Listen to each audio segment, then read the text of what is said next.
Sir అయ్యగారి వరకు ప్రత్యేకంగా చెప్పాలండి.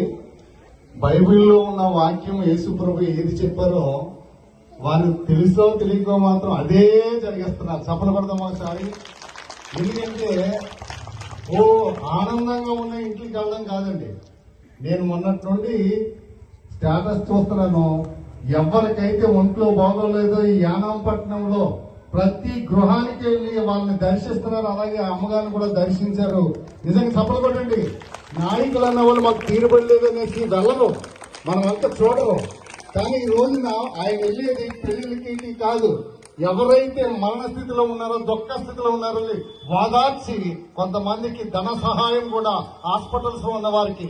నేను ఇందాక పిల్లడానికి వెళ్తే అనేక మంది యాక్సిడెంట్ కేసులో ఉండి అయ్యగారి దగ్గర మొరపెట్టుకుంటున్నారు, అయ్యా మాకు కొద్దిగా చెప్పండి అంటే.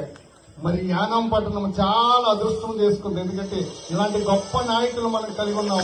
ప్రతి పేదవాడి దగ్గరికి వెళ్ళి ఆయన దర్శిస్తున్నారు. అందరూ బట్టి మనము వారికి ప్రత్యేక వందనాలు తెలియజేస్తున్నాం. Thank you sir.